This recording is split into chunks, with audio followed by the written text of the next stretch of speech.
Hare Krishna. Hare Krishna Mataji. Hare Krishna. Mataji. Hare Krishna Mataji. Baba Mataji. Hare Krishna. Hare Krishna. Hare Krishna. Mataji. Hare Krishna Mataji.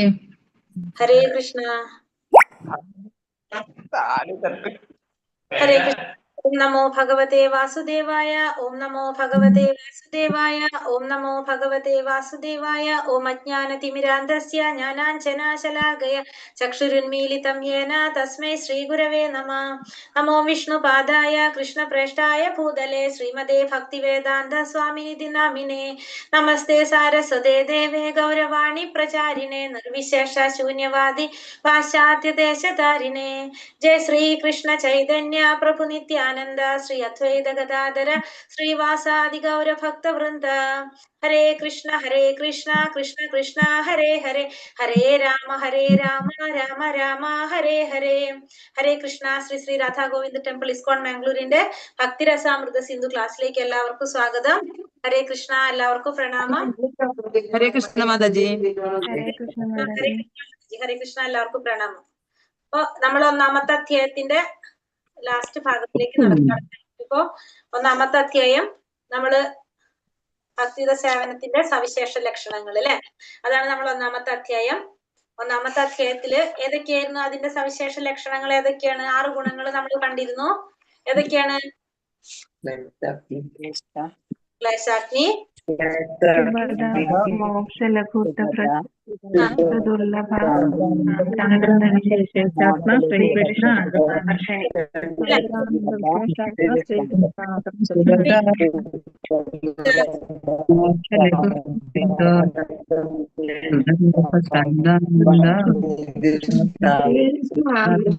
ഹരേ കൃഷ്ണ.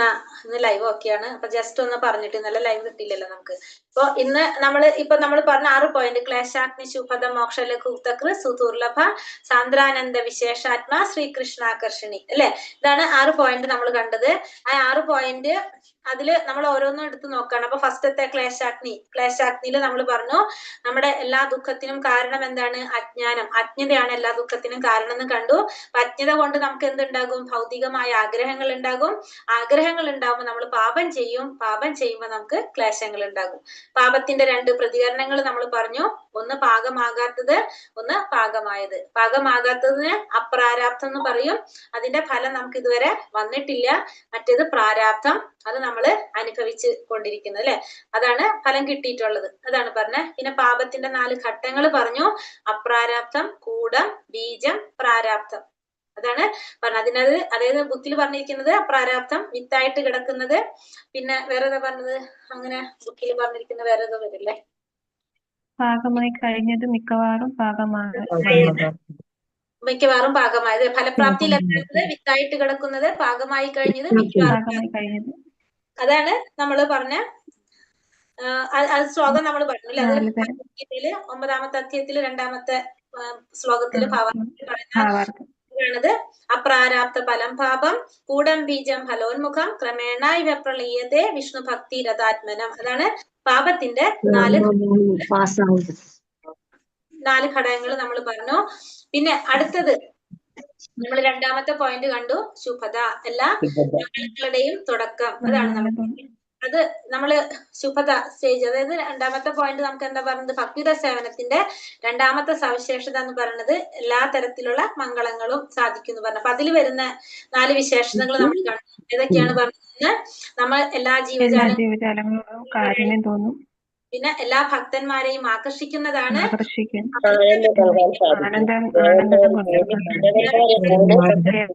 എല്ലാ സദ്ഗുണങ്ങളും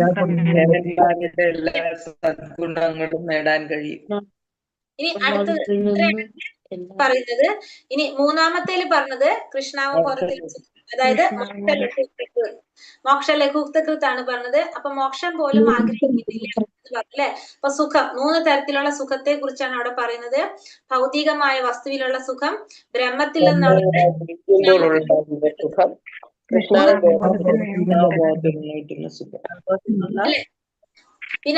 പിന്നെ അത് കഴിഞ്ഞിട്ട് സിദ്ധികളെ കുറിച്ച് പറയുന്നുണ്ട്. 8 സിദ്ധികളെ കുറിച്ചും അതിൽ പറയുന്നുണ്ട്. ഭൗതികമായ സുഖം, ബ്രഹ്മത്തിലുള്ള സുഖം, കൃഷ്ണാവബോധത്തിലുള്ള സുഖം. അതിനുശേഷം അതിലെന്ത് പറയുന്നുണ്ട്?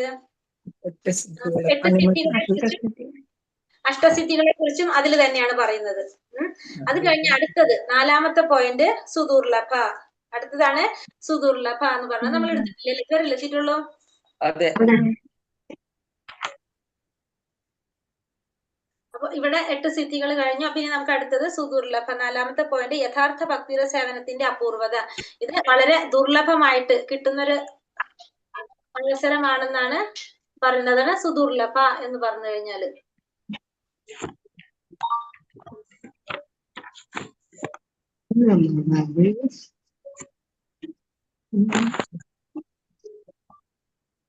അതൊക്കെ കഴിഞ്ഞതല്ല മാതാജി? ഇല്ല, സുദുർലഭ എടുത്തിട്ടില്ല തോന്നുന്നുണ്ടല്ലോ. എടുത്തിട്ടില്ല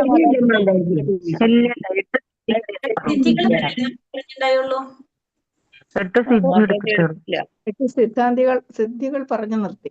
അതുവരെ പിന്നെ ക്വസ്റ്റ്യൻ ആൻസർ വെച്ചു. അതെ.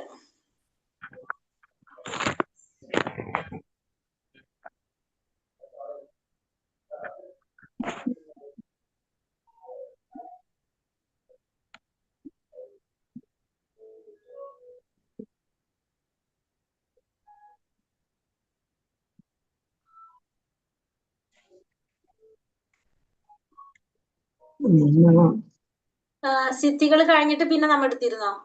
ഇല്ല, പിന്നെ ക്വസ്റ്റ്യൻ ആൻസർ പറഞ്ഞതേ ഉള്ളൂ. ഹരേ കൃഷ്ണ. സിദ്ധികൾ കഴിഞ്ഞിട്ട് പിന്നെ എടുത്തിട്ടില്ല അല്ലേ? ഇല്ല. ഇത് എടുത്തില്ലല്ലോ ദിവ്യാനന്ദ കിട്ടുന്നത് അളവറ്റ സുഖം.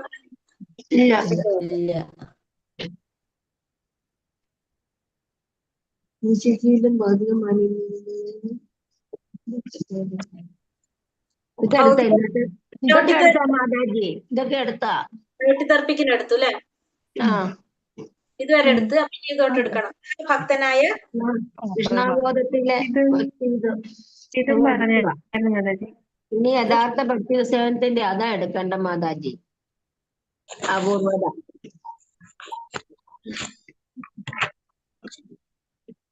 ഇതൊക്കെ എടുത്തല്ലോ. ഇതെടുത്തു. അതും എടുത്താ നാരദ പഞ്ചായത്തിലും പറഞ്ഞു നിർത്തിട്ടുണ്ടാവും. ഇതുവരെ ആയിരുന്നു മാതാജി. മാതാജി യഥാർത്ഥ ഭക്തിയുടെ സേവനത്തിന്റെ അപൂർവത എടുക്കണ്ടേ?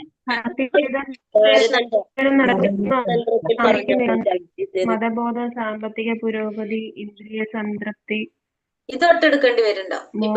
5 തരത്തിലുള്ള മോക്ഷം. ഇതൊട്ടായിരിക്കും. അവിടെ ഭക്തിയുത സേവനത്തിന്റെ അപൂർവതയെ കുറിച്ച്, അതായത് 4ാമത്തെ പോയിന്റ് ആണ് സുദുർലഭ. യഥാർത്ഥ ഭക്തിയുത സേവനത്തിന്റെ അപൂർവത 4ാമത്തത് സുദുർലഭമായിട്ട് കിട്ടുന്ന ഒരു അവസരമാണെന്ന് പറഞ്ഞു അല്ലെ? അപ്പൊ ഭക്തിയുത സേവനത്തിന്റെ അപൂർവതയെ കുറിച്ച് തന്ത്രശാസ്ത്രത്തിൽ മഹാദേവൻ സീതാദേവിയോട് പറയുന്നുണ്ട്. വിജ്ഞാനത്തിന്റെ വിവിധ പ്രക്രിയകളെ അപഗ്രഥിക്കുന്ന ദാർശനികന് ഭൗതികമായ നൂലാമാലകളുടെ ഊരാക്കുടുക്കിൽ നിന്നും മോചനം നേടാനാകും. വേദപ്രോക്തങ്ങളായ തപോനുഷ്ഠാനങ്ങളിലൂടെ ധർമാചരങ്ങളുടെ വിധാനത്തിലേക്ക് ഉയരുവാൻ കഴിയും. പക്ഷെ അവയൊന്നും ഭക്തിയുടെ സേവനത്തിനുള്ള അവസരം തരുന്നില്ല. ഈ വഴിക്ക് എത്ര ജന്മങ്ങൾ തപസ് ചെയ്താലും അത് ലഭ്യമാവുകയില്ല. ഇവിടെ എന്താണ് ആരാണ്? മഹാദേവൻ തന്ത്രശാസ്ത്രത്തിൽ അല്ലെ? മഹാദേവൻ പറയുന്നതാണത്. സതീദേവിയോട് പറയുന്നതാണ്, വിജ്ഞാനത്തിന്റെ വിവിധ പ്രക്രിയകളെ അപഗ്രഥിക്കുന്ന ദാർശനികന് ഭൗതികമായ നൂലാമാലകളുടെ ഊരാക്കുടുക്കിൽ നിന്ന് മോചനം നേടാനായിട്ട് സാധിക്കും. പിന്നെ വേദപ്രോക്തങ്ങളായ തപോനുഷ്ഠാനങ്ങളിലൂടെ ധർമാചാരങ്ങളുടെ വിധാനത്തിലേക്ക് ഉയരുവാനും കഴിയും. അതിലൂടെ ഭൗതിക സുഖങ്ങൾ പരമാവധി നേടാനായിട്ട് സാധിക്കും. പക്ഷെ എന്താണ്? ഇവയൊന്നും ഭക്തിയുടെ സേവനത്തിനുള്ള അവസരം തരുന്നില്ല. അപ്പൊ ഈ ചെയ്യുന്നതൊന്നും നമുക്ക് എന്തിനുള്ള അവസരം കിട്ടില്ല? ഭക്തിയുടെ സേവനം ചെയ്യാനുള്ള അവസരം കിട്ടില്ല. ഈ വഴിക്ക് എത്ര ജന്മങ്ങൾ തപസ് ചെയ്താലും അത് ലഭ്യമാവുകയില്ല. അപ്പൊ ഭൗതികമായ രീതിയിൽ എത്രയൊക്കെ നമ്മൾ തപസ് ചെയ്താലും നമുക്ക് എന്ത് കിട്ടില്ല? ഭക്തിയുടെ സേവനം ചെയ്യാനുള്ള അവസരം കിട്ടില്ല എന്ന് സതീദേവിയോട് മഹാദേവൻ പറയുന്നതാണ്. അത്രയും ദുർലഭമായിട്ടുള്ളതാണ് എന്ത്? ഭക്തിയുടെ സേവനം എന്ന് പറയുന്നത്. അടുത്തത് ശ്രീമദ് ഭാഗവതത്തിൽ 5ാം സ്കന്ധം 6ാം അധ്യായം 18ാം ശ്ലോകം. നാരദൻ യുധിഷ്ഠിര മഹാരാജാവിനോട് പറയുന്നുണ്ട്, രാജൻ, മുകുന്ദൻ എന്ന് കൂടി പേരുള്ള ഭഗവാൻ കൃഷ്ണനാണ് പാണ്ഡവരുടെയും യദുക്കളുടെയും നിത്യ സംരക്ഷകൻ. അദ്ദേഹം തന്നെയാണ് അങ്ങയുടെ ആത്മീയ ഗുരുവും സർവ്വകാര്യങ്ങളിലുമുള്ള ഉപദേശകനും അങ്ങ് ആരാധിക്കുന്ന ഒരേ ഒരു ദേവനും അദ്ദേഹമാണ്. സ്നേഹവാത്സല്യങ്ങളുടെ നിറകുടമാണ് അദ്ദേഹം. വ്യക്തിപരവും കുടുംബപരവുമായ കാര്യങ്ങളിലൊക്കെ അദ്ദേഹമാണ് അങ്ങയെ നിയന്ത്രിക്കുന്നത്. എന്തിനേറെ പലപ്പോഴും ഒരു സേവകനെ പോലെ അദ്ദേഹം അങ്ങയുടെ കൽപ്പനകൾ അനുസരിച്ച് പ്രവർത്തിക്കുന്നു. അദ്ദേഹം സന്ദേശവാഹകനായും പ്രവർത്തിക്കുന്നു. അങ്ങ് എത്ര ഭാഗ്യവാൻ! ഭഗവാൻ അങ്ങേക്ക് വേണ്ടി ചെയ്യുന്ന ഇക്കാര്യങ്ങളൊക്കെ മറ്റുള്ളവർക്ക് സ്വപ്നം പോലും കാണാൻ കഴിയാത്തതാണ്. കൂടെ നാരദ മഹർഷി പറയുന്നതാണ് അല്ലെ, ആരടുത്ത് പറയുന്നത്? യുധിഷ്ഠിര മഹാരാജാവിന്റെ അടുത്ത് പറയുന്നതാണ്. കാരണം യുധിഷ്ഠിര മഹാരാജാവിന്റെ, അതായത് പാണ്ഡവരുടെ കൂടെ എല്ലാ സമയത്തും ആരുണ്ട്? ഭഗവാനുണ്ട്. അവർക്ക് വേണ്ട ഓരോ സമയത്തും അവർക്ക് വേണ്ട നിർദ്ദേശങ്ങളും ഉപദേശങ്ങളും ഒക്കെ ആര് നൽകുന്നുണ്ട്? ഭഗവാൻ നൽകുന്നുണ്ട്. അപ്പൊ അവരുടെ കുടുംബപരമായ കാര്യങ്ങളിലും വ്യക്തിപരമായ കാര്യങ്ങളും എല്ലാം അവരെ നിയന്ത്രിക്കുന്നത് ആരാണ്? ഭഗവാനാണ്. അപ്പൊ ഇത് മറ്റുള്ളവർക്ക് സ്വപ്നം പോലും കാണാൻ കഴിയാത്ത ഒരു കാര്യമാണ്. അത്രയും ഭാഗ്യവാന്മാരാണ് ഇവരെന്ന് പറയാണ്.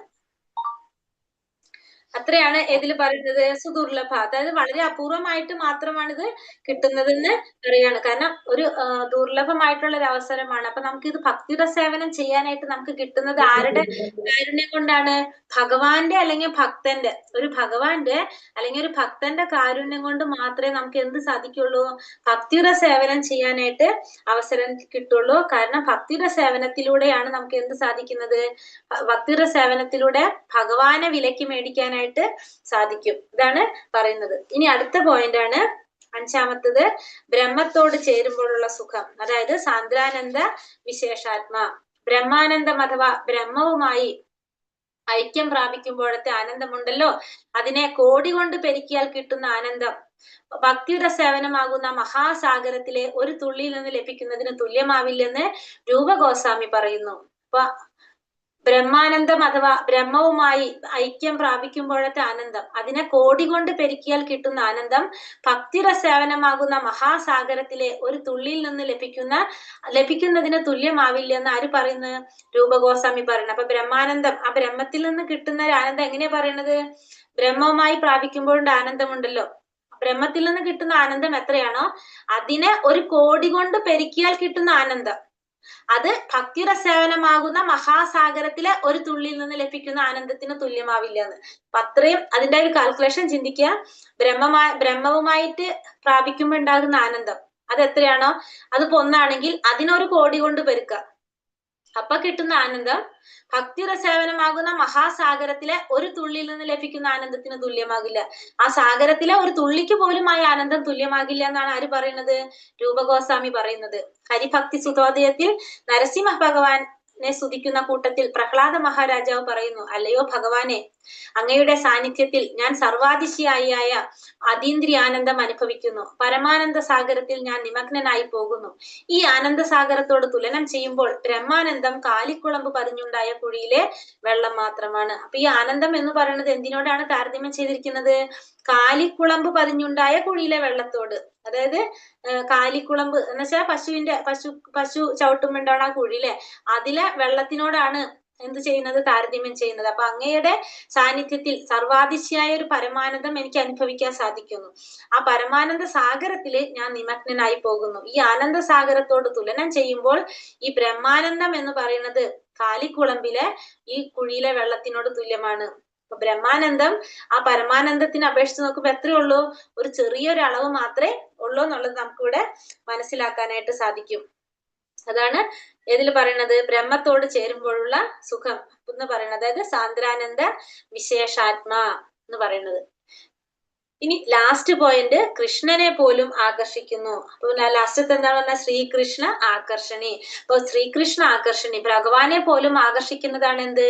ഭക്തിയുടെ സേവനം എന്ന് പറയുന്നത്. ഭക്തിയുടെ സേവനം കൃഷ്ണനെ പോലും ആകർഷിക്കുമെന്ന് ശ്രീല രൂപഗോസ്വാമി പറഞ്ഞിട്ടുണ്ട്. കൃഷ്ണൻ എല്ലാവരെയും ആകർഷിക്കുന്നു, അതേസമയം ഭക്തിയുടെ സേവനം കൃഷ്ണനെ ആകർഷിക്കുന്നു.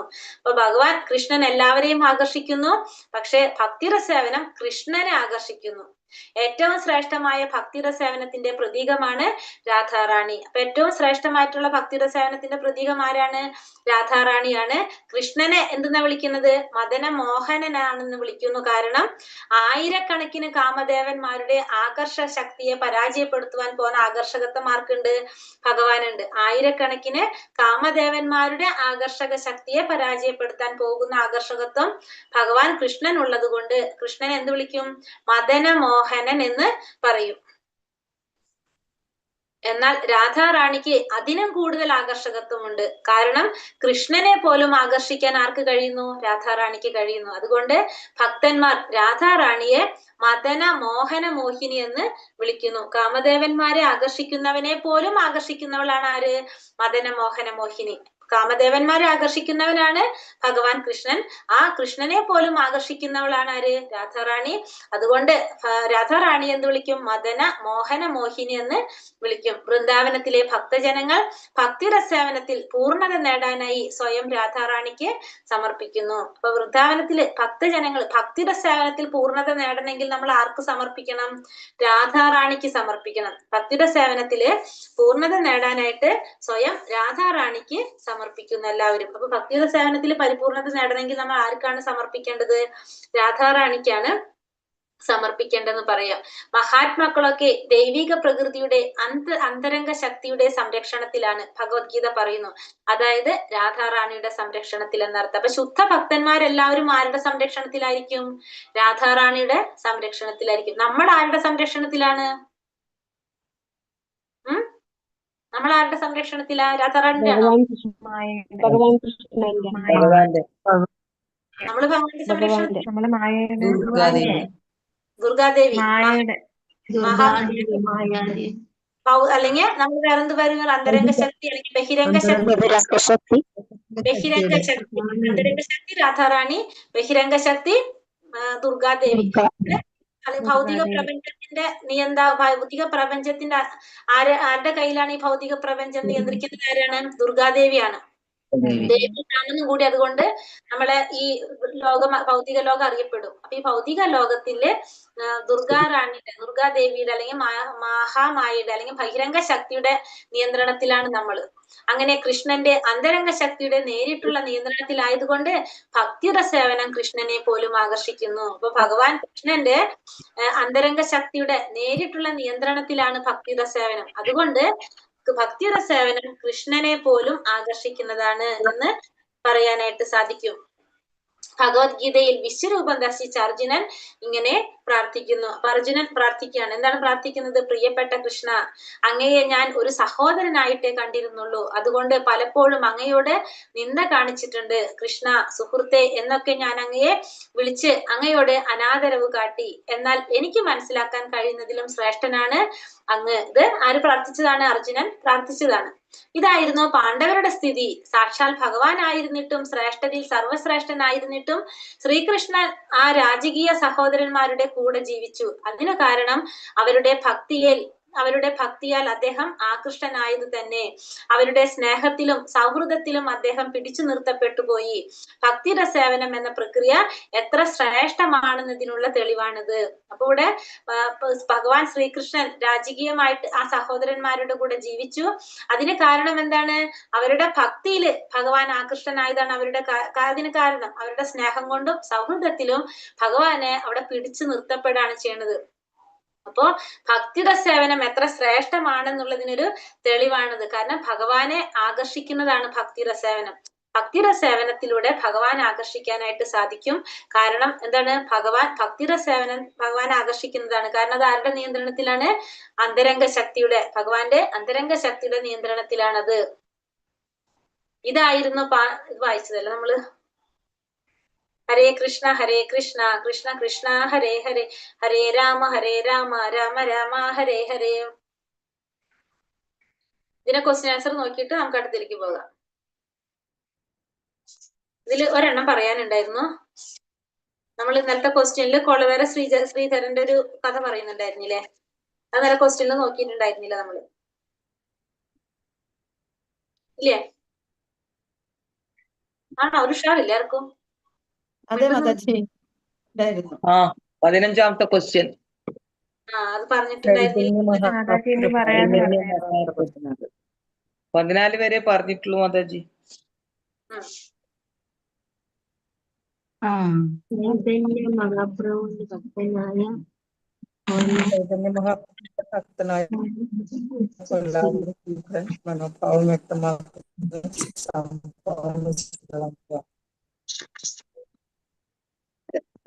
ഏത് പേജിലെ മാതാജി അത്? 17ാമത്തെ പേജിലെ മാതാജി. എത്ര? 17ാമത്തെ പേജില് ലാസ്റ്റ് പേര ചൈതന്യ മഹാപ്രഭുവിന് ചൈതന്യ മഹാപ്രഭുവിനെ അത് വെച്ചാൽ തുടങ്ങാനുള്ളത് ക്വസ്റ്റ്യൻ ആൻസർ തുടങ്ങേണ്ടത് അവിടെ നിന്നല്ലേ? 15ാമത്തെ ക്വസ്റ്റ്യൻ. ക്വസ്റ്റ്യൻ ആൻസർ തുടങ്ങേണ്ടത് നമ്പർ അവിടെ തൊട്ട് മാതാജി ചൈതന്യ മഹാപ്രഭുവിന്റെ ഒരു മിനിറ്റ്. അപ്പൊ ചൈതന്യ മഹാപ്രഭുവിന്റെ ഭക്തനായിട്ടുള്ള കൊലവേര ശ്രീധരനെ കുറിച്ച് അല്ലെ? അതായത് ചൈതന്യ മഹാപ്രഭുവിന്റെ ഒരു ഭക്തൻ, മഹാഭക്തനായിരുന്ന ആര്? കൊലവേജ ശ്രീധരൻ. വളരെ ദരിദ്രനായിരുന്നു അദ്ദേഹം. വാഴയില കൊണ്ട് കുമ്പിള് കുത്തി വിൽക്കായിരുന്നു അദ്ദേഹത്തിന്റെ ജോലി. അപ്പൊ വരുമാനമൊന്നും ഉണ്ടായിരുന്നില്ല. പക്ഷെ എന്നിട്ടും ആ കിട്ടുന്ന വരുമാനത്തിന്റെ പകുതി എന്തിനാ ചെലവാക്കിയിരുന്നത്? ഗംഗാപൂജയ്ക്കാണ് ചെലവാക്കിയിരുന്നത്. എത്ര സമ്പത്ത് വേണമെങ്കിലും കൊടുക്കാമെന്ന് ചൈതന്യ മഹാപ്രഭു പറഞ്ഞു. കാരണം ഈ ശിഷ്യനോട് പറഞ്ഞു, ഭൗതിക സമ്പത്ത് എത്ര വേണമെങ്കിലും നിനക്ക് ഞാൻ തരാന്ന് പറഞ്ഞു. പക്ഷെ കാരണം ദരിദ്രനാണ്, കിട്ടുന്ന പൈസ പകുതി കൂടുതൽ ആർക്കാ ചെലവാക്കുന്നത്? ഭഗവാന്റെ കാര്യങ്ങൾക്ക് വേണ്ടിയിട്ടാണ് ചെലവാക്കിക്കൊണ്ടിരുന്നത്. അദ്ദേഹം പറഞ്ഞത്, എനിക്ക് ഈ സമ്പത്തൊന്നും ആവശ്യമില്ല, കാരണം എനിക്ക് എന്തുമാത്രം മതി എന്നാ പറഞ്ഞത്? ഭഗവാന്റെ മഹാപ്രഭുവിന്റെ പാതാരവിന്ദങ്ങളിലെ അചഞ്ചലമായ ഭക്തി മാത്രമേ തനിക്ക് വേണ്ടൂ. അതായിരുന്നു ആരുടെ മറുപടി? ഈ കൊലവേര ശ്രീധരന്റെ മറുപടി. കൊലവേച്ച ശ്രീധരൻ, പേര് പറയുന്നത് കൊലവേച്ച ശ്രീധരൻ എന്നാണ്. കൊലവേച്ച ശ്രീധരൻ. അപ്പൊ അദ്ദേഹം ഇത്രയും ദരിദ്രനായിരുന്നു. പക്ഷെ എന്നിട്ടും അദ്ദേഹത്തിന്റെ മനോഭാവം എന്തായിരുന്നു? എനിക്ക് ഒന്നും വേണ്ട, എന്ത് മാത്രം മതി? ഭഗവാന്റെ പാതാരവിന്ദങ്ങളില് എനിക്ക് അഭയം തന്നാ മാത്രം മതി. ആ ഭക്തി, അചഞ്ചലമായ ഭക്തി, ഒരിക്കലും മാറാത്ത ഭക്തി മാത്രം ഉണ്ടായാൽ മതി. ഇതാണ് ആര് പറഞ്ഞത്? ഈ കൊലവേച്ച ശ്രീധരൻ പറഞ്ഞത്. അതായത് ഒരു 24 മണിക്കൂറും ഭക്തിയുടെ സേവനത്തിൽ മുഴുകാൻ കഴിഞ്ഞാൽ അതിനേക്കാളും കൂടുതലൊന്നും ആരാഗ്രഹിക്കുന്നില്ല? ഒരു ഭക്തൻ ആഗ്രഹിക്കുന്നില്ല എന്നുള്ളതാണ് നമുക്ക് അവിടെ മനസ്സിലാക്കി തരുന്നത്. അടുത്തത് നാരദ പഞ്ചതന്ത്രത്തിൽ ഭക്തസേവനത്തിൽ അല്പമെങ്കിലും പുരോഗമിച്ച വ്യക്തി. എഴുതില്ല മാതാജി, ഒന്നുകൂടെ. ഭക്തിയുടെ സേവനത്തിൽ 24 മണിക്കൂറും. ലൈവ് കട്ടായിട്ടില്ല മാതാജി, ലൈവ് കട്ട് കിട്ടുന്നു, ഇപ്പൊ കിട്ടും. അടുത്തത് നാരദ പഞ്ചതന്ത്രത്തിൽ ഭക്തസേവനത്തിൽ അല്പമെങ്കിലും പുരോഗമിച്ച വ്യക്തി എന്തെല്ലാം ആഗ്രഹിക്കുകയില്ല? നാരദ പഞ്ചരാത്രത്തിൽ അല്പമെങ്കിലും പുരോഗമിച്ച വ്യക്തി എന്തെല്ലാം ആഗ്രഹിക്കുന്നില്ല? എന്താണ് പറഞ്ഞ? മതാനുശാസനങ്ങളിൽ നിന്നോ, സാമ്പത്തിക പുരോഗതിയിൽ നിന്നോ, ഇന്ദ്രിയ സംതൃപ്തനത്തിൽ നിന്നോ, 5 തരം മുക്തികളിൽ നിന്നോ ലഭിക്കുന്ന സുഖം ആഗ്രഹിക്കുന്നില്ല. ഒന്ന് മതാനുശാസനങ്ങളിൽ നിന്ന്, ധാർമ്മികമായിട്ടുള്ള അത്തരത്തിലുള്ള പ്രവർത്തികളിൽ നിന്നോ, സാമ്പത്തിക പുരോഗതി, ഇന്ദ്രിയ സംതൃപ്തി, പിന്നെ 5 തരം മുക്തി. ഇതൊന്നും ആരും ആഗ്രഹിക്കുന്നില്ല. ഇതൊന്നും ലഭിക്കുന്ന സുഖം ഒന്നും ആരും ആഗ്രഹിക്കുന്നില്ല. ഭക്തിയുടെ സേവനത്തില് അല്പമെങ്കിലും പുരോഗതി കൈവരിച്ചവരാൽ പോലും, ഭക്തിയുടെ സേവനത്തിൽ അല്പമെങ്കിലും പുരോഗതി കൈവരിച്ചാൽ പോലും ഇതൊന്നും ആഗ്രഹിക്കില്ല ആരും എന്നാണ് പറയുന്നത്. ചൈതന്യ ചരിതാമൃതം മധ്യലീല 19:151 പറയുന്നത് എന്താണ്? പരിശുദ്ധ ഭക്തനായ ആത്മീയ ഗുരുവിന്റെയും ഭഗവാൻ കൃഷ്ണന്റെയും കാരുണ്യം കൊണ്ട് ഒരുവനെ ഭക്തിയുടെ സേവനത്തിന്റെ വിധാനത്തിലേക്ക് ഉയരാൻ കഴിയും. വേറൊരു പടില്ല. അപ്പൊ ഭക്തിയുടെ സേവനം ചെയ്യാനായിട്ട് നമുക്ക് എങ്ങനെയാ സാധിക്കുന്നത്? ഭഗവാന്റെയും ഗുരുവിന്റെ അനുഗ്രഹം, അല്ലെങ്കിൽ ശുദ്ധ ഭക്തന്റെ, ഭഗവാന്റെയും ആത്മീയ ഗുരു എന്ന് വെച്ചാല് പരിശുദ്ധ ഭക്തൻ, പരിശുദ്ധ ഭക്തനായ ആത്മീയ ഗുരുവിന്റെയും ഭഗവാൻ കൃഷ്ണന്റെയും കാരുണ്യം കൊണ്ട് മാത്രമേ നമുക്ക് എന്ത് സാധിക്കുള്ളൂ? ഭക്തിയുടെ സേവനം ചെയ്യാനായിട്ട് സാധിക്കുള്ളൂ. നമുക്ക് ഭക്തിയുടെ സേവനം ചെയ്യണമെങ്കിൽ ആരുടെ കാരുണ്യം നമുക്ക് അത്യാവശ്യമാണ്? ഭഗവാന്റെയും ഗുരുവിന്റെയും കാരുണ്യം ഉണ്ടെങ്കിലേ നമുക്ക് ഭക്തിയുടെ സേവനം ചെയ്യാനായിട്ടുള്ള അവസരം കിട്ടുള്ളൂ. നമ്മൾ പറഞ്ഞില്ലേ, ഭക്തിയുടെ സേവനം ചെയ്യാനുള്ള അവസരം ആർക്കും പെട്ടെന്ന് കിട്ടില്ല, അത് വളരെ ദുർലഭമായിട്ടുള്ളതാണ്. അപ്പൊ ഭഗവാന്റെ അല്ലെങ്കിൽ ഗുരുവിന്റെ അല്ലെങ്കിൽ അവരുടെ കാരുണ്യം ഉണ്ടെങ്കിൽ മാത്രമേ നമുക്ക് അതിനുള്ള അവസരം കിട്ടുന്നുള്ളൂ. അല്ലാതെ വേറൊരു വഴിയും ഇല്ല. ഇതല്ലാണ്ട് വേറൊരു വഴിയും നമുക്കില്ല. അടുത്തത് ഭക്തിവിധ സേവനത്തിന്റെ ആണ് കേട്ടാ. ഭക്തിവിധ സേവനത്തിന്റെ അപൂർവതയെ കുറിച്ച് തന്ത്രശാസ്ത്രത്തിൽ മഹാദേവൻ സതീദേവിയോട് പറയുന്നത് എന്ത്? ഭക്തിവിധ സേവനത്തിന്റെ അപൂർവതയെ കുറിച്ച് തന്ത്രശാസ്ത്രത്തിൽ മഹാദേവൻ സതീദേവിയോട് പറയുന്നത് എന്താണ്? വിജ്ഞാനത്തിന്റെ വിവിധ പ്രക്രിയകളെ അപഗ്രഥിക്കുന്ന ദാർശനികന് ഭൗതികമായ നൂലാമാലകളുടെ ഊരാക്കുടുക്കിൽ നിന്ന് മോചനം നേടാനാകും. വേദപ്രോക്തങ്ങളായ തപാനുഷ്ഠാനങ്ങളിലൂടെ കർമാചരണങ്ങളുടെ വിധാനത്തിലേക്ക് ഉയരാൻ കഴിയും. അതിലൂടെ ഭൗതിക സുഖങ്ങൾ പരമാവധി നേടാനും കഴിയും. പക്ഷെ അവയൊന്നും ഭക്തിയുടെ സേവനത്തിനുള്ള അവസരം തരുന്നില്ല. അപ്പൊ ഈ പറഞ്ഞതൊന്നും നമുക്ക് എന്തിനുള്ള അവസരം തരില്ല? ഭക്തിയുടെ സേവനം ചെയ്യാനുള്ള അവസരം തരില്ല. ഇതിന്റെ ആൻസർ നിങ്ങൾ നോട്ട് ചെയ്ത് വെക്കേണ്ടവർ ചെയ്യാം, മനസ്സിലാക്കി എഴുതി വെച്ചോളൂ. അല്ലെങ്കിൽ ഒരു പ്രാവശ്യം അല്ലെ, കുഴപ്പമില്ല, എഴുതി വെച്ചോളൂ. അല്ലെ പിന്നെ എഴുതില്ല പിന്നെ ആരും. അപ്പൊ ഭക്തിയുടെ സേവനത്തിനുള്ള അവസരം തരുന്നില്ല. എത്ര ജന്മങ്ങൾ തപസ് ചെയ്താലും നമുക്കത് സാധിക്കുകയില്ല. അപ്പൊ നമ്മൾ വേറെ ഭൗതികമായിട്ടുള്ളത് എന്തൊക്കെ ചെയ്താലും നമുക്ക് അത് എന്തിനുള്ളൊരു അവസരം കിട്ടുന്നില്ല? ഭക്തിയുടെ സേവനം ചെയ്യാനുള്ള അവസരം നമുക്ക് കിട്ടില്ല. അത്രയും പ്രധാനപ്പെട്ടത് അല്ലെങ്കിൽ വിശേഷപ്പെട്ടതാണ് ഭക്തിയുടെ സേവനം എന്ന് നമുക്ക് ഉറപ്പിക്കാൻ വേണ്ടിയിട്ടാണ് ഇതൊക്കെ പറയുന്നത്. ഇതൊക്കെ നമുക്ക് പറഞ്ഞു തരുന്നത്. ഇപ്പൊ നമ്മൾ ഇതിൽ പറഞ്ഞു, ഇപ്പൊ തന്ത്രശാസ്ത്രത്തിൽ പറഞ്ഞു, പിന്നെ എന്താണ്, അങ്ങനെ ഓരോ ശാസ്ത്രങ്ങളിലും പുരാണങ്ങൾ പറഞ്ഞില്ല എന്നല്ലേ? ശ്രീ ഭാഗവതത്തിന്റെ പറഞ്ഞു, തന്ത്രശാസ്ത്രം പറഞ്ഞു, നാരദ പഞ്ചരാത്രം പറഞ്ഞു. ഇതിലൊക്കെ പറയുന്നു എന്ന് പറഞ്ഞിട്ട് ഇതൊക്കെ പറയുന്നത് എന്തിനാണ്? ഭക്തിയുടെ സേവനം അത്രയും വിശേഷപ്പെട്ടതാണ്, അത്രയും ശ്രേഷ്ഠമാണെന്ന് മനസ്സിലാക്കി തരാൻ വേണ്ടിയിട്ടാണ് അതൊക്കെ പറയുന്നത്. ശ്രീമദ് ഭാഗവതത്തിൽ 5-ാം സ്കന്ധം 6-ാം അധ്യായം 18 നാരദൻ യുധിഷ്ഠിര മഹാരാജാവിനോട് പറയുന്നത് എന്താണ്? 5-ാം സ്കന്ധം 6-ാം അധ്യായം 18-ാം ശ്ലോകത്തില് നാരദൻ യുധിഷ്ഠിര മഹാരാജാവിനോട് പറയുന്നത്, രാജൻ, മുകുന്ദൻ എന്നുകൂടി പേരുള്ള ഭഗവാൻ കൃഷ്ണനാണ് പാണ്ഡവരുടെയും യദുക്കളുടെയും നിത്യസംരക്ഷകൻ. അദ്ദേഹം തന്നെയാണ് അങ്ങയുടെ ആത്മീയ ഗുരു. സർവ്വകാര്യങ്ങളിലുള്ള ഉപദേശകനും അങ്ങ് ആരാധിക്കുന്ന ഒരേ ഒരു ദേവനുമാരാണ് ഭഗവാൻ തന്നെയാണ്. സ്നേഹവാത്സല്യങ്ങളുടെ നിറുകുടമാണ് അദ്ദേഹം. വ്യക്തിപരവും കുടുംബപരവുമായ കാര്യങ്ങളിലൊക്കെ അദ്ദേഹമാണ് അങ്ങയെ നിയന്ത്രിക്കുന്നത്. എന്തിനേറെ പലപ്പോഴും ഒരു സേവകനെ പോലെ അദ്ദേഹം അങ്ങയുടെ കൽപ്പനകൾ അനുസരിച്ച് പ്രവർത്തിക്കുന്നു. അങ്ങയുടെ സന്ദേശവാഹകനായും പ്രവർത്തിക്കുന്നു.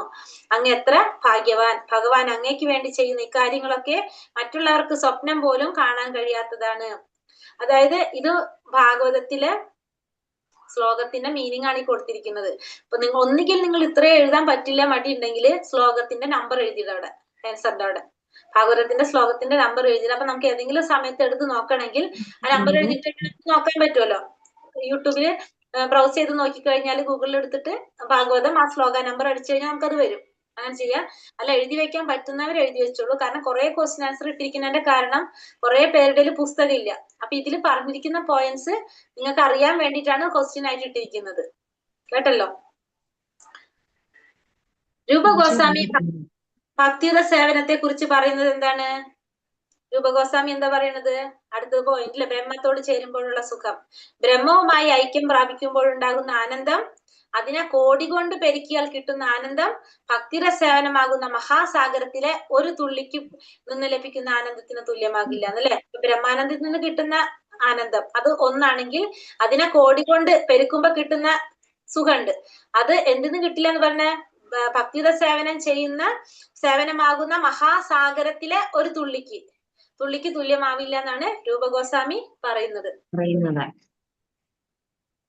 ഏറ്റവും ശ്രേഷ്ഠമായ ഭക്തിയുടെ സേവനത്തിന്റെ പ്രതീകം ആരാണ്? ഏറ്റവും ശ്രേഷ്ഠമായത് രാധാറാണിയാണ്. മദനമോഹനൻ എന്ന പദത്തിന്റെ അർത്ഥം എന്താണ്? എല്ലാവരെയും ആകർഷിക്കാൻ ശക്തിയെ പരാജയപ്പെടുത്താൻ പോകുന്നത് 1000 കാമദേവന്മാരുടെ ആകർഷക ശക്തിയെ പരാജയപ്പെടുത്താൻ പോകുന്ന ആകർഷകത്വം ഉള്ളവനാണ് ആര്?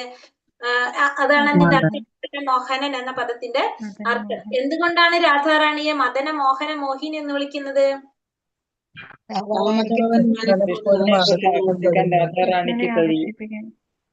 അതെ, 1000 കാമദേവന്മാരുടെ ആകർഷക ശക്തിയെ പരാജയപ്പെടുത്തുന്നവനായതുകൊണ്ട് ഭഗവാൻ എന്ത് വിളിക്കും? മദനമോഹനൻ എന്ന് വിളിക്കുന്നു. ആ മദനമോഹനെ പോലും ആകർഷിക്കാനായിട്ട് സാധിക്കുന്ന രാധാറാണി മദനമോഹൻ മാധവമോഹിനി എന്ന് വിളിക്കുന്നത്.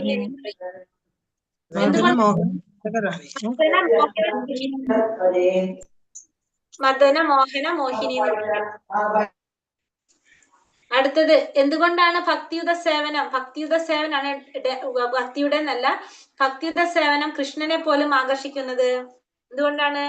അത് ആരുടെ നിയന്ത്രണത്തിലാണ് ഭക്തിയുത സേവനം? രാധാറാണിയുടെ, ഭഗവാന്റെ അന്തരംഗ ശക്തിയായിട്ടുള്ള രാധാറാണിയുടെ നേരിട്ടുള്ള നിയന്ത്രണത്തിലായതുകൊണ്ട് ഭക്തിയുത സേവനം കൃഷ്ണനെ പോലും ആകർഷിക്കുന്നു. ഭക്തിയുത സേവനം കൃഷ്ണനെ പോലും ആകർഷിക്കുന്നത് എന്തുകൊണ്ടാണ്? അത് രാധാറാണിയുടെ നേരിട്ടുള്ള നിയന്ത്രണത്തിലായതുകൊണ്ട്. ശ്രീമദ് ഭാഗവതം 11-ാം സ്കന്ധം 14-ാം അധ്യായം 20-ാം ശ്ലോകത്തിൽ എന്താ പറയുന്നത്? ശ്രീകൃഷ്ണനും ഇത് ശരിവെക്കുന്നു. അതായത് പ്രിയപ്പെട്ട ഉദ്ധവ, എന്റെ പ്രിയപ്പെട്ട ഭക്തന്മാർ നടത്തുന്ന ഭക്തിയുടെ സേവനത്തിൽ നിന്ന് എനിക്കുണ്ടായ ആകർഷണം യോഗാസാധനങ്ങളിൽ നിന്നോ ദാർശനികമായ ഊഹാപോഹങ്ങളിൽ നിന്നോ വേദാന്ത പഠനങ്ങളിൽ നിന്നോ കഠിനമായ തപാനുഷ്ഠാനങ്ങളിൽ നിന്നോ ദാനധർമ്മങ്ങളിൽ നിന്നോ ഉണ്ടാകുന്നില്ല. അപ്പൊ എന്താ പറയുന്നത് ഇവിടെ? ശ്രീമദ് ഭാഗവതം 11-ാം സ്കന്ധം 14-ാം അധ്യായം 20-ാം ശ്ലോകത്തില് ഭഗവാൻ ശ്രീകൃഷ്ണൻ പറയുന്നതാണ്, ഉദ്ധവരോട് പറയുന്നതാണത്.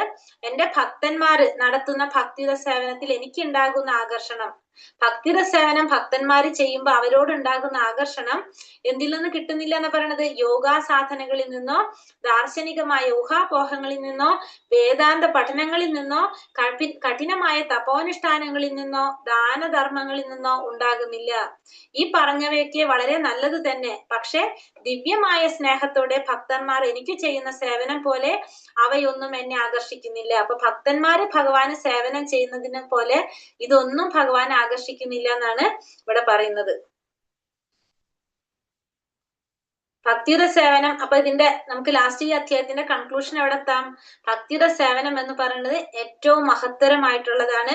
കാരണം അത് ഭഗവാനെ ആകർഷിക്കുന്നതാണ്. അപ്പൊ ഭക്തിയുടെ സേവനത്തിൽ ഏർപ്പെടാതെ നമുക്ക് എന്ത് സാധിക്കില്ല?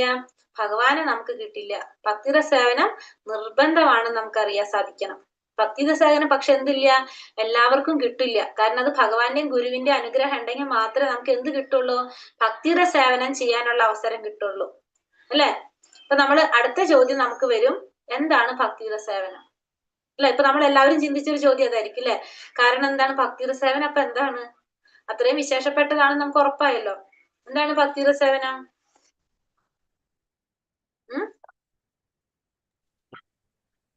ഭക്തിയുടെ സേവനം ഭഗവാനെ സന്തോഷിപ്പിക്കുന്നതായിരിക്കണം, ഗുരുവിനെ സന്തോഷിപ്പിക്കുന്നതായിരിക്കണം, ഭക്തനെ സന്തോഷിപ്പിക്കുന്നതായിരിക്കണം ഭക്തിയുടെ സേവനം. അതായത് നമ്മുടെ സ്വന്തം ആഗ്രഹങ്ങൾക്ക് അവിടെ മുൻതൂക്കമില്ല, നമ്മുടെ താല്പര്യങ്ങൾക്ക്, നമ്മുടെ സമയത്തിനോ, നമ്മുടെ ഒന്നിനും അവിടെ പ്രാധാന്യമില്ല. നമ്മൾ എന്താ പറഞ്ഞത്? ഒന്ന് ഭഗവാനെ സന്തോഷിപ്പിക്കണം, ഗുരുവിനെ സന്തോഷിപ്പിക്കണം, ഭക്തന്മാരെ സന്തോഷിപ്പിക്കണം. നമ്മൾ അങ്ങനത്തെ എന്തെങ്കിലും ചെയ്യുന്നുണ്ടെങ്കിൽ അത് എന്തിലേക്ക് പെടുത്താം? നമുക്ക് ഭക്തിയുടെ സേവനത്തിലേക്ക് പെടുത്താം. ഇല്ലെങ്കിൽ നമ്മൾ എന്ത് ചെയ്യാൻ നോക്കണം? ഭക്തിയുടെ സേവനം നമുക്ക് ആലോചിക്കണം, നമ്മൾ എന്ത് ചെയ്യാൻ സാധിക്കും. മനസ്സിലായോ? ഹരേ കൃഷ്ണ. ഒരു കാര്യം ഹരേ കൃഷ്ണ മാതാജി. ശ്രീലരൂപ ഗോസ്വാമി ഭക്തിയുത സേവനത്തെ കുറിച്ച് പറയുന്നത് എന്താണെന്നുള്ള ചോദ്യത്തിന്റെ ഉത്തരം, ഭക്തിയുത സേവനം കൃഷ്ണനെ പോലും ആകർഷിക്കുമെന്ന് ശ്രീലരൂപ ഗോസ്വാമി പറഞ്ഞിട്ടുണ്ടെന്ന് പറഞ്ഞിട്ട് ഇതിലൊരു സെന്റൻസ് കാണുന്നുണ്ടല്ലോ, അതാണോ? അല്ല മാതാജി, അല്ല. അത് ഇപ്പൊ നമ്മൾ ക്വസ്റ്റ്യൻ എടുത്തപ്പോ അതിന്റെ ആൻസർ പറഞ്ഞിട്ടുണ്ട്. അതെ, അത് വേറെയാണ് അല്ലെ? അപ്പൊ ഇതിൽ ഇങ്ങനെ ഒരു സെന്റൻസ് കണ്ടേ, ഭക്തിയുത സേവനം കൃഷ്ണ. അതല്ല, ബ്രഹ്മത്തോട് ചേരുമ്പോഴുള്ള സുഖം എന്ന് പറയുന്ന ഫസ്റ്റത്തെ സ്റ്റാർട്ട് ആ പാരഗ്രാഫ് വായിച്ചേക്ക്, അതില് പറയും. അതെ അല്ലെ? ഞാൻ നോക്കാം.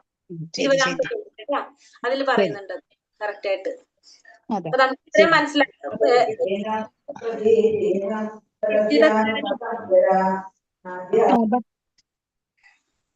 ഹരേ കൃഷ്ണ. മൾട്ടി ടാസ്കിങ് ആണ് അവിടെ നടക്കുന്നത്, അല്ലെ? ഹരേ കൃഷ്ണ. നമ്മൾ ഒന്നാമത്തെ അധ്യായം കഴിഞ്ഞു. ഒന്നാമത്തെ അധ്യായത്തില് ഏറ്റവും കൂടുതൽ നമുക്ക് അറിയേണ്ട കാര്യം ഭക്തിയുടെ സേവനത്തിന്റെ സവിശേഷ ലക്ഷണങ്ങൾ 6 ക്ലേശാഗ്നി, ശുഭദ, മോക്ഷലകുപ്തകൃ, സുദുർലഭ, സാന്ദ്രാനന്ദ വിശേഷാത്മ, ശ്രീകൃഷ്ണാകർഷണി. 1 അത് പറയാ. പിന്നെ അതിനോട് ബന്ധപ്പെട്ടിട്ട് ബാക്കിയുള്ള കാര്യങ്ങൾ കുറച്ച് നമുക്ക് പഠിക്കാനുണ്ട്. പക്ഷെ ബേസിക്കലി നമുക്ക് അറിയേണ്ടതായ 6 പോയിന്റ് ആണ്. പിന്നെ അതില് ദുഃഖത്തിന് കാരണം, ക്ലേശങ്ങൾക്ക് കാരണം പറഞ്ഞു, 4 പാപങ്ങൾ പറഞ്ഞു, പാപത്തിന്റെ ഘട്ടങ്ങൾ പറഞ്ഞു ഒന്നാമത്തേല്. രണ്ടാമത്തേല് സുദുർലഭയില് 4 പോയിന്റ് പറഞ്ഞു. അത് നമ്മൾ എന്തൊക്കെയാ പറഞ്ഞത്? 1 എന്ത് കിട്ടും എന്ന് പറഞ്ഞു? നമ്മള് ദേവന്മാർക്കുള്ള ഗുണങ്ങൾ കിട്ടുന്നു കണ്ടു.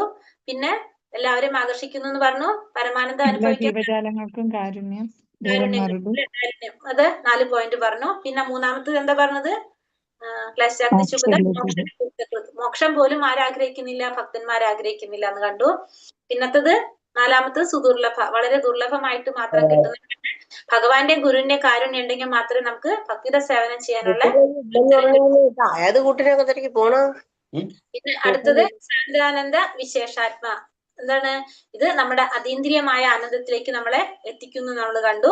ലാസ്റ്റത്തെ നമ്മൾ പറഞ്ഞു ഭഗവാനെ പോലും ആകർഷിക്കുന്നതാണ്. കാരണം ഇത് ആരുടെ നിയന്ത്രണത്തിലാണിത്? ശ്രീ രാധാറാണിയുടെ നിയന്ത്രണത്തിലായതുകൊണ്ട് ഭഗവാനെ ആകർഷിക്കുന്നതാണ്. ഭഗവാൻ എന്തെന്നാ പറയുന്നത്? ഇവിടെ ഒരു പേര് പുതിയത് പഠിച്ചു നമ്മള്. എന്താണ്? മദനമോഹനൻ അല്ലെ? മദനമോഹൻ, രാധാറാണി മദന മോഹന മോഹിനി എന്ന് പറയും അല്ലെ? ഇത്രയും കാര്യങ്ങളാണ് നമ്മള് ഒന്നാമത്തെ അധ്യായത്തില് പഠിച്ചത്. സംശയം ഉണ്ടെന്തെങ്കിലും? ഒന്നാമത്തെ അധ്യായം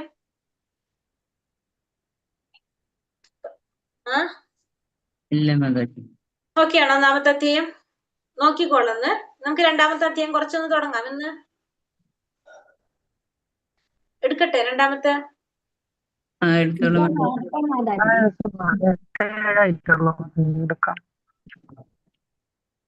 എടുക്കാം മാതാജി.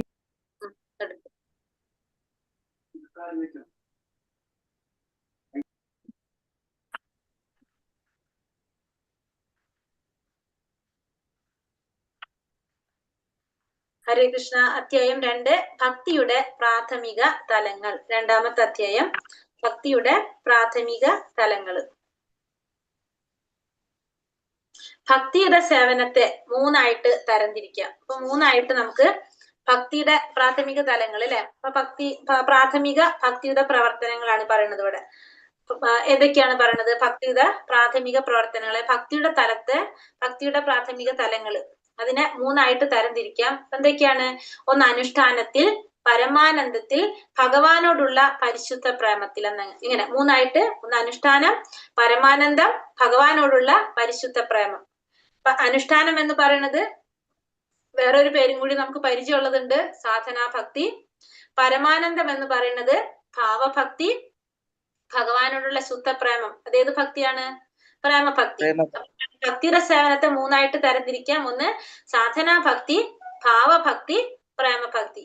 അനുഷ്ഠാനം, പരമാനന്ദം, ഭഗവാനോടുള്ള പരിശുദ്ധ പ്രേമം. ഈ 3 വേർഡാണ്. അനുഷ്ഠാനം എന്ന് പറഞ്ഞാല് സാധനാഭക്തി, പരമാനന്ദം, ഭാവഭക്തി, ഭഗവാനോടുള്ള പരിശുദ്ധ പ്രേമം. ഏതാണ്? പ്രേമഭക്തി. 3ആയിട്ട് തരംതിരിക്കാനായിട്ട് സാധിക്കും. എന്നിങ്ങനെ ശ്രീല രൂപഗോസ്വാമി ഒരാളുടെ പൂർവ്വജന്മത്തിന്റെ തുടർ പ്രക്രിയയാണ് ഭക്തിയുടെ സേവന, ഭക്തിയുടെ ഭഗവത് സേവനം എന്ന് പറയുന്നു. അപ്പൊ ശ്രീല രൂപഗോസ്വാമി പറയുന്നത് തന്റെ ഭക്തി രസാമൃത പറഞ്ഞ പൂർവ്വജന്മത്തിന്റെ തുടർ പ്രക്രിയയാണ് എന്ത്? ഭക്തിയുത ഭഗവത് സേവനം എന്ന് പറയുന്നത് പൂർവ്വജന്മത്തിന്റെ തുടർ പ്രക്രിയയാണ്. അപ്പൊ നമ്മള് കഴിഞ്ഞ ജന്മത്തില് ചെയ്തതിന്റെ തുടർ പ്രക്രിയയാണ് എന്ത്? ഭക്തിയുത സേവനത്തിന്റെ, ഭക്തിയുത സേവനം എന്ന് പറയുന്നത് ഇവിടെ രൂപഗോസ്വാമി പറയാണ്. അനുഷ്ഠാനത്തില് 2 ഉപവിഭാഗങ്ങൾ പറയും. ഇവിടെ പറയുന്നത് 2 വിഭാഗങ്ങളുണ്ട്. ഇതിൽ പറയുന്നുണ്ടോ? ഇതില് ബുക്കിൽ പറയുന്നില്ല, ബുക്കിൽ പറയുന്നുള്ളൂ. അതായത് അനുഷ്ഠാനത്തിലെ ഭക്തിയുടെ സേവനത്തിന് 2 ഉപവിഭാഗങ്ങളുണ്ട്. പരമാനന്ദത്തില് 4ഉം ഭഗവാനോടുള്ള പരിശുദ്ധ പ്രേമത്തില് 6 ഉപവിഭാഗങ്ങളുണ്ട്. അത് നമ്മൾ ഇന്നലെ പറഞ്ഞില്ലേ ക്ലാസ്സില്? അനുഷ്ഠാനം എന്ന് പറയുമ്പോ ഏതാണ്? സാധന. സാധനയില് 2 എണ്ണം വരും. ഏതൊക്കെയാണ് സാധനയിൽ വരുന്നത്? അപ്പോ നമ്മള് പറഞ്ഞിട്ടുണ്ടായിരുന്നത് സാധനയിൽ വരുന്ന ഉപവിഭാഗം ഏതാണ്? ക്ലേശാഗ്നി ശുഭ്രത. അത് 2ഉം ഏതിൽ വരും? സാധനയിൽ വരും. 2 വിഭാഗം. പിന്നെ അത് കഴിഞ്ഞിട്ട് പരമാനന്ദത്തിൽ 4 എണ്ണം വരും. ഏതൊക്കെയാണ് വരാ? അപ്പൊ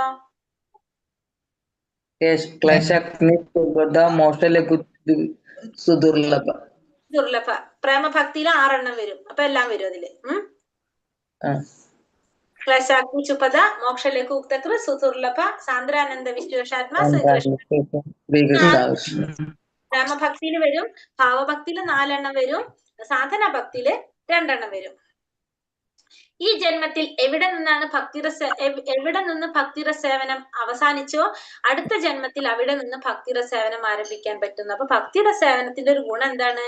നമ്മൾ എവിടെ വെച്ചാണ് അത് അവസാനിപ്പിച്ചത് അത് പിന്നത്തെ ജന്മത്തിൽ നമുക്ക് അത് അവിടെ വെച്ച് ആരംഭിക്കാനായിട്ട് സാധിക്കും. ഇപ്പൊ നമ്മൾ 10 വെച്ച് ഇവിടെ നിർത്തിയ അടുത്ത ജന്മത്തിൽ പോയിട്ട് 11 നമുക്ക് തുടങ്ങാനായിട്ട് സാധിക്കും. അങ്ങനെ ഒരു തുടർച്ചയില്ലെങ്കിൽ പോലും ഒരു ഭക്തന്റെ നിർദ്ദേശം അനുസരിച്ച് ആരെങ്കിലും ഭക്തിര സേവനം അനുഷ്ഠിക്കുന്നുവെങ്കിൽ അയാൾ തികച്ചും സ്വീകാര്യനാണ്. ഇപ്പൊ ഇങ്ങനെ ഒരു തുടർച്ച ഇല്ലാന്ന് വെക്കൂ. അപ്പൊ നമ്മളിപ്പോ കഴിഞ്ഞ ജന്മത്തിൽ ചെയ്തെങ്കിൽ നമ്മൾ പറഞ്ഞു അത് കണ്ടിന്യൂ ചെയ്തിട്ട് ഈ ജന്മത്തിൽ നമുക്ക് കിട്ടും. അപ്പൊ പൂർവ്വജന്മത്തിൽ നമ്മൾ ചെയ്തിട്ടില്ല എന്ന് വിചാരിക്കൂ. ഇപ്പൊ നമ്മൾ ഫസ്റ്റ് ടൈം ഇവിടെയാണ് തുടങ്ങണമെങ്കിൽ തന്നെ എങ്ങനെയാണ് ഒരു ശുദ്ധ ഭക്തന്റെ നിർദ്ദേശം അനുസരിച്ച് നമ്മൾ ഭക്തിര സേവനം അനുഷ്ഠിക്കുകയാണെങ്കിൽ അതും എന്താണ്? സ്വീകാര്യമാണ്. അപ്പൊ ഈ ജന്മത്തിലാണ് നമ്മൾ ആദ്യമായിട്ട് ഭക്തിര സേവനം ചെയ്യുന്നതെങ്കിൽ അതും എങ്ങനെയായിരിക്കും? സ്വീകാര്യമാണ്. ജന്മത്തിൽ നമ്മൾ ചെയ്തിട്ടില്ല, ഈ ജന്മത്തിലാണ് നമ്മൾ തുടങ്ങുന്നതെങ്കിൽ അതും എങ്ങനെയാണ്? സ്വീകാര്യമായിട്ടുള്ള കാര്യം തന്നെയാണ്. ഈ ഫസ്റ്റത്തെ അനുഷ്ഠാനം ഏതാണ്? സാധനാ ഭക്തി അനുഷ്ഠാനം. നമ്മുടെ സംവേദന ഇന്ദ്രിയങ്ങളെല്ലാം കൃഷ്ണ സാവേനത്തിൽ ഉപയോഗിക്കുക എന്നതാണ് അനുഷ്ഠാനം. അപ്പൊ നമ്മുടെ ഇന്ദ്രിയങ്ങളെല്ലാം നമ്മൾ എന്ത് ചെയ്യണം? ഭഗവാന്റെ സേവനത്തിന് വേണ്ടിയിട്ട് ഉപയോഗിക്കുക. അതാണ് എന്ത്? അനുഷ്ഠാനം അല്ലെങ്കിൽ സാധന എന്ന് പറയുന്നത്. ഭഗവാന് വേണ്ടിയുള്ള ഭക്തിയുടെ സേവനം എന്നത് എല്ലാ ജീവാത്മാക്കളുടെയും സ്വാഭാവികമായ ജന്മവാസനയാണ്. അപ്പൊ ഭഗവാന് വേണ്ടിയിട്ടുള്ള ഭക്തിയുടെ സേവനം എന്ന് പറയുന്നത് എന്താണ്? എല്ലാ ജീവാത്മാക്കളുടെയും സ്വാഭാവികമായിട്ടുള്ള ജന്മവാസനയാണ് എന്ന് പറയുന്നത്. ഭഗവാന് വേണ്ടിയുള്ള ഭക്തിയുടെ സേവനം എന്ന് പറയുന്നത് എല്ലാ ജീവാത്മാക്കളുടെയും സ്വാഭാവികമായിട്ടുള്ള ജന്മവാസനയാണ് എന്ത്? ഭഗവാന് വേണ്ടിയിട്ടുള്ള ഭക്തിയുടെ സേവനം. നമുക്ക് പറയാം അല്ലെ, എന്താ പറയുന്നത്? നമ്മുടെ പരമമായ ധർമ്മം എന്ന് പറയുന്നത് ഭഗവാന്റെ സേവനമാണ്. സേവനമാണ് നമ്മുടെ പരമമായ ധർമ്മം എന്ന് പറയുന്നത്. അപ്പൊ എല്ലാ ജീവാത്മാക്കളുടെയും സ്വാഭാവികമായ ജന്മവാസന ആണെന്ത്? ഭഗവാനോട് സേവനം ചെയ്യാന്നുള്ളത്. എല്ലാ ജീവാത്മാക്കളിലുള്ള അവബോധത്തിലെ ഭൗതിക മാലിന്യങ്ങൾ അകന്ന് ശുദ്ധമായി തീരുമ്പോൾ അതിനെ നമുക്ക് എന്ത് പറയാം?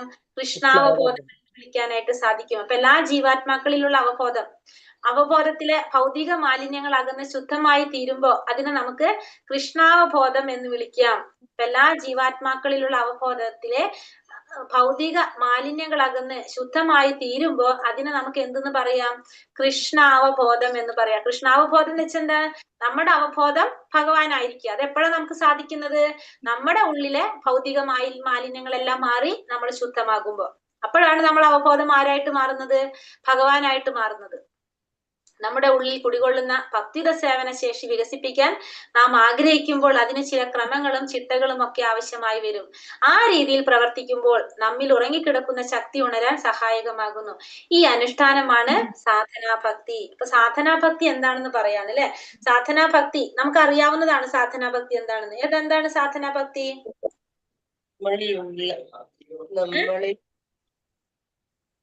എന്താ സാധനാഭക്തി? ഇത് വായിക്കണ്ട, അല്ലാതെ പറഞ്ഞു നമുക്കറിയാമല്ലോ.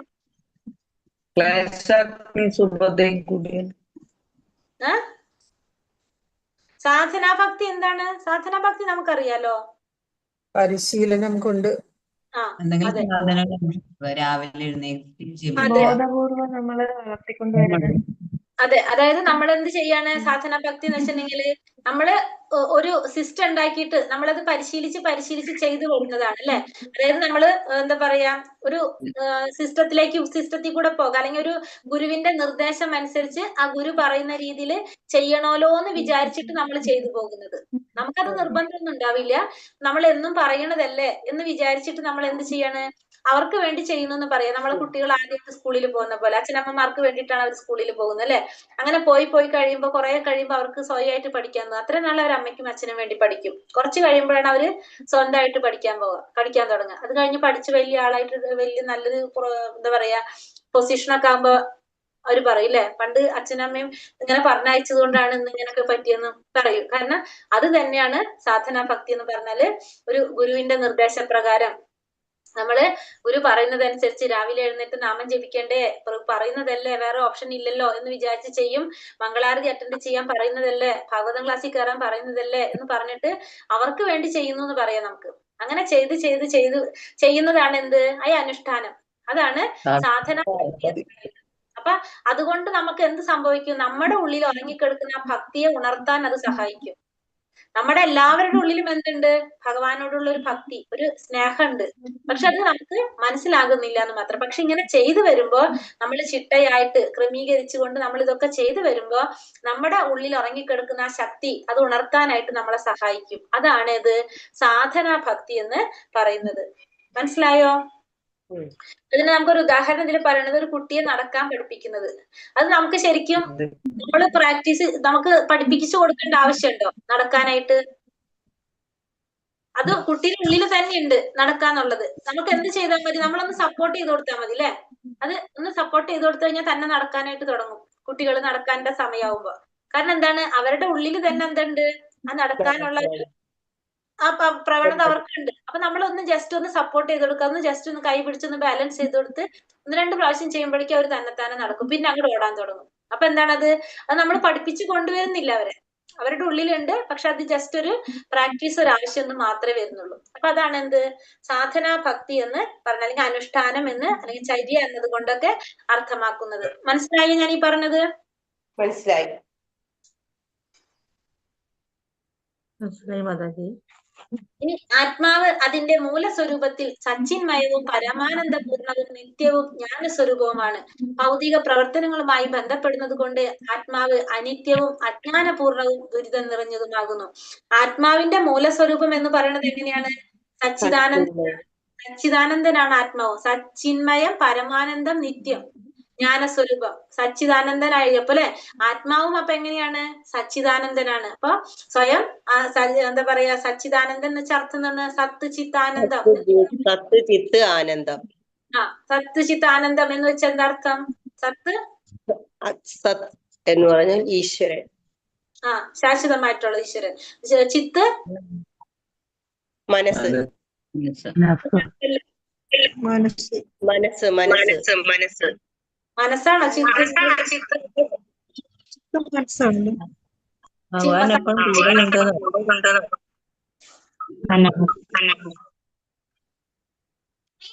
സത്ത് ചിത്ത് ആനന്ദം. സത്ത് എന്ന് വെച്ചിട്ടുണ്ടെങ്കിൽ നമ്മൾ പറഞ്ഞു ശാശ്വതമായിട്ടുള്ളതിൽ, അതായത് ഭഗവാൻ ഈശ്വരൻ.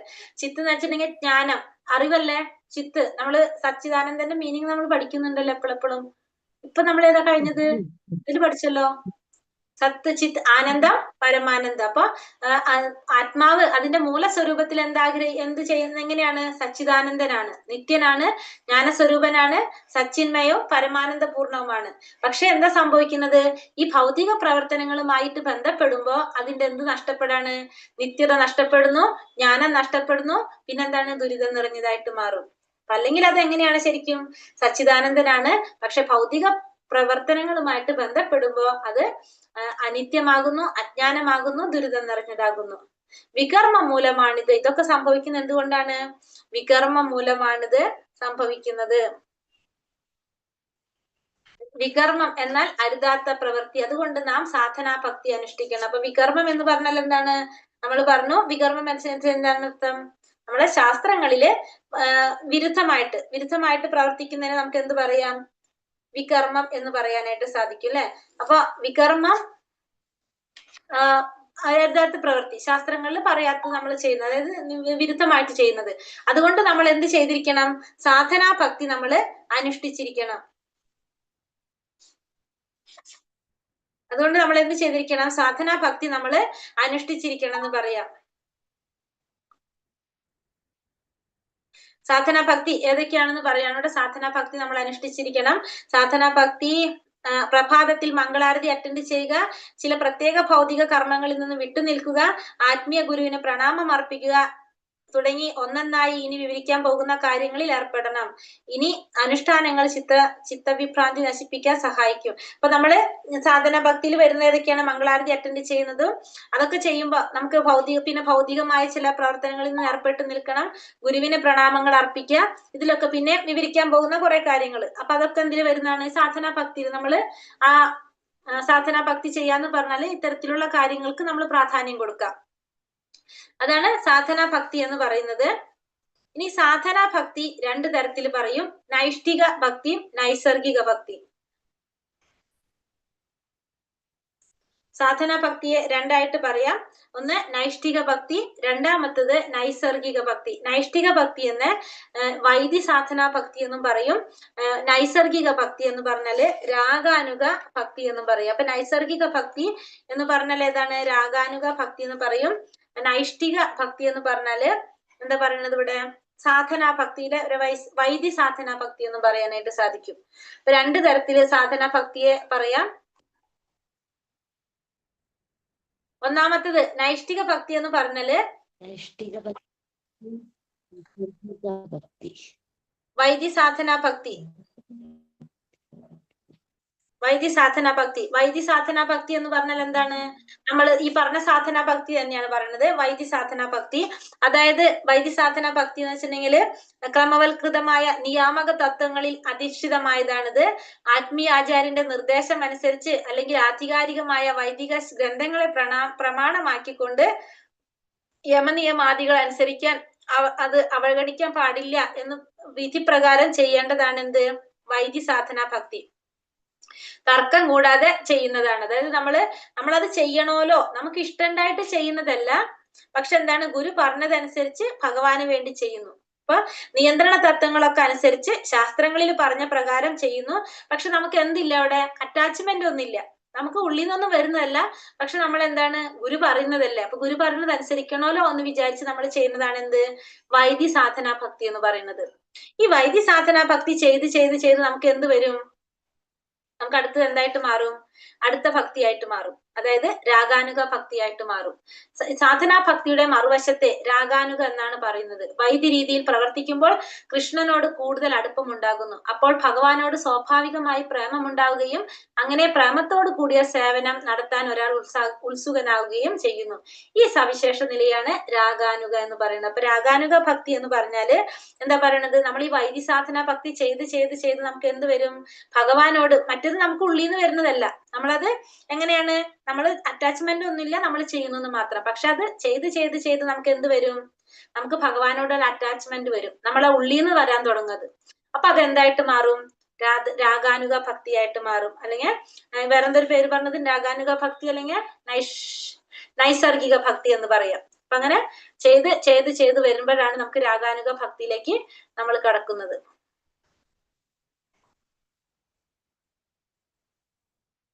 കുറെ ഉണ്ടാവോ? രൂപഗോസ്വാമി വൈദ്യ ഭക്തിയെ ഇങ്ങനെ നിർവചിക്കുന്നു: ഭഗവാനുമായി ആത്മബന്ധമോ നൈസർഗികമായ പ്രേമയുധ സേവനമോ ഇല്ലാതിരിക്കുകയും അതേസമയം ആചാര്യന്റെ കൽപ്പന പ്രകാരമോ അഥവാ മതഗ്രന്ഥങ്ങളിലെ നിർദ്ദേശം അനുസരിച്ചോ മാത്രം ഭഗവത് സേവനം നടത്തുകയും ചെയ്യുമ്പോൾ അതിനെ നമുക്ക് എന്ത് പറയാം? വൈദ്യ സാധനാ ഭക്തി എന്ന് പറയാം. അപ്പൊ ആചാര്യൻ പറയുന്നതനുസരിച്ച് പ്രവർത്തിക്കുന്നു, പക്ഷെ നമുക്ക് എന്തില്ല അവിടെ?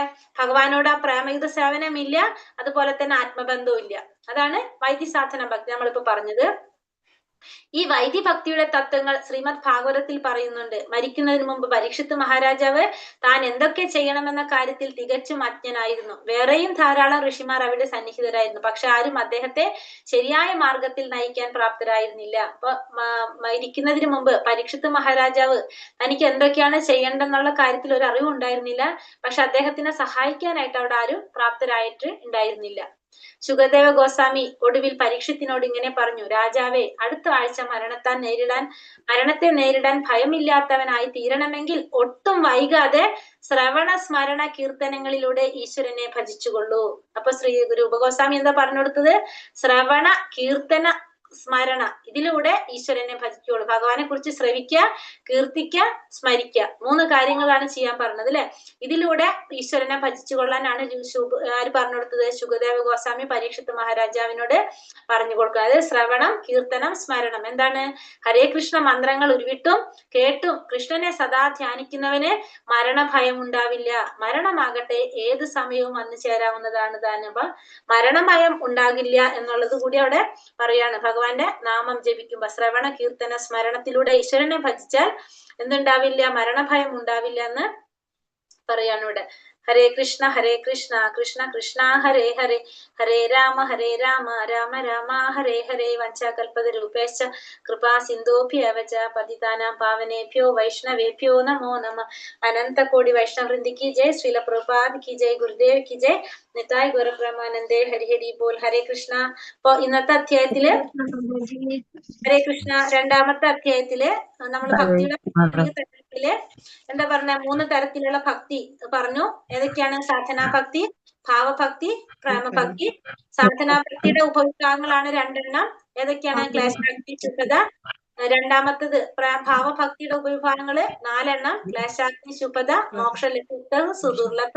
പ്രേമഭക്തിയുടെ ഉപവിഭാഗങ്ങൾ 6 ബാക്കിയുള്ളതല്ല. ക്ലേശാഗ്നി ശുഭത, മോക്ഷലഘുപ്തകൃ, സുദുർലഭ, സാന്ദ്രാനന്ദ വിശേഷാത്മ, ശ്രീകൃഷ്ണാഗ്നി. സാധനഭക്തി എന്താണെന്ന് നമ്മൾ കണ്ടു. സാധനഭക്തി 2 തരം ഉണ്ടെന്ന് പറഞ്ഞു. വൈദ്യ സാധനാഭക്തിയും രാഗാനുഗ ഭക്തിയും. സാധനാഭക്തി എന്താണെന്ന് നമുക്ക് മനസ്സിലായി. നമ്മളൊരു ഗുരുവിന്റെ കീഴില് നമ്മൾ ഗുരു പറയുന്നതിനനുസരിച്ച് നമ്മൾ ആ ശാസ്ത്രപ്രകാരം നിയാമക തത്വങ്ങളൊക്കെ പാലിച്ചുകൊണ്ട് നമ്മൾ ചെയ്യുന്നതാണ് സാധനാഭക്തി. അടുത്തത് എന്താണ്? വൈദ്യ സാധന ഭക്തി എന്ന് പറയുന്നത് തന്നെ. രാഗാനുഗ ഭക്തി എന്ന് പറയുന്നത് അത് ചെയ്ത് വരുമ്പോ നമുക്ക് എന്ത് വരും? ഭഗവാനോടുള്ള ഒരു പ്രേമം വരും. അപ്പൊ നമ്മള് കൂടുതൽ അടുപ്പത്തോടെ ഭഗവാനോട് ചെയ്യാൻ തുടങ്ങും. അപ്പൊ അതെന്തായിട്ട് മാറും? അതാണ് അല്ലെ? അത്രയാണ് നമ്മൾ ഇന്ന് പഠിച്ചത്. ബാക്കി നമുക്ക് നാളെ നോക്കാം, സമയം പോയില്ലെങ്കിൽ. ഹരേ കൃഷ്ണ. അപ്പൊ ഇന്ന് പറഞ്ഞതിൽ എന്തെങ്കിലും സംശയങ്ങളുണ്ടോ?